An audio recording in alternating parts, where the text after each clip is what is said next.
ನಮ್ಮ ಜಿಲ್ಲಾಗೆ ಬಂದ್ರೆ ನಮ್ಮ ಭಾಷೆನೇ ನಿಮಗೆ ತಿಳಿಯಲ್ಲ. ತೀತ್ರೆ ನಮ್ಮ ಬೀದರ್ ಜಿಲ್ಲಾ, ನಮ್ಮ ಬಸವ ಕಲ್ಯಾಣ ತಾಲೂಕು, ಮಹಾರಾಷ್ಟ್ರ ಬಾರ್ಡ್ರ್. ನಮ್ಮಲ್ಲಿ ನೀವು ಬಂದ್ರಿ ಅಂತ ನಿಮ್ಮ ರೀಗಿ ಹಾಕಲ್ಲ ಯಾವ್ದು ಬಂದದ ಹೇಳ್ರಿ. ನಿಮ್ಮ ಭಕ್ತರಿಗಾರ ಬಿಡ್ರಿ, ಸ್ವಾಮಿಗಳಿಗೆ ಕೇಳ್ತ ಎಸ್ ಬಂದಾವ ಸ್ವಾಮಿ ಊರಾಗ ತೋಲು ಬಂದಾವ ತಾವು. ನಮ್ಮ ಕಡೆ ಭಾಷೆ ರೀ ಇದು, ನಮ್ಮ ಊರಾಗಿನ ಭಾಷೆ ಹೇಳಕತ್ತೀನಿ ನಾನು ನಿಮಗೆ. ಮತ್ತು ಇದೇ ಸ್ವಲ್ಪ ಈ ಕಡೆ ಶಾಪುರ ಸುರಪುರ ಈ ಕಡೆ ಒಳಗೆ ಸ್ವಲ್ಪ ಯಾದಗಿರಿ ಕಡೆ ಹೋಗ್ರಿ ನೀವು, ಅವ್ರ ಭಾಷೆನೇ ಬೇರೆ. ನಾವು ಒಮ್ಮೆ ನಿಂತಿದ್ದೆ, ಕಾರ್ ಪಂಕ್ಚರ್ ಆಗಿತ್ತು, ಪಂಕ್ಚರ್ ತಿತ್ತಿದ್ದ, ನಾನು ಸುಮ್ಮ ಕಾರಿಗೆ ಬೆನ್ನು ಹತ್ಕೊಂಡು ನಿಂತೀನಿ. ಪಾಪ ಕಾವಿ ಬಟ್ಟೆ ನೋಡಿ ನಮಸ್ಕಾರ ಮಾಡಕ್ಕೆ ಬಂದರು. ಒಬ್ಬ ಬಂದು ನನಗೆ ಕೇಳ್ದ, ಅಲ್ಪ ತಾತ ನೀನು ಕಲಬುರ್ಗಿ ಹೋಗ್ತೇನೆ ಶಾಪುರ ಹೋಗ್ತಪ್ಪ ಅಂದ ನನಗೆ.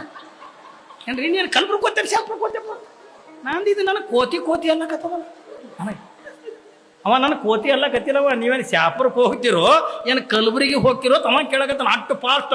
ಅಲ್ಪ ತಾತ ನೀನು ಶಾಪುರಕ್ಕೆ ಹೋಗ್ತೇನೆ ಕಲಬುರ್ಗಿ ಹೋಗ್ತಪ್ಪ.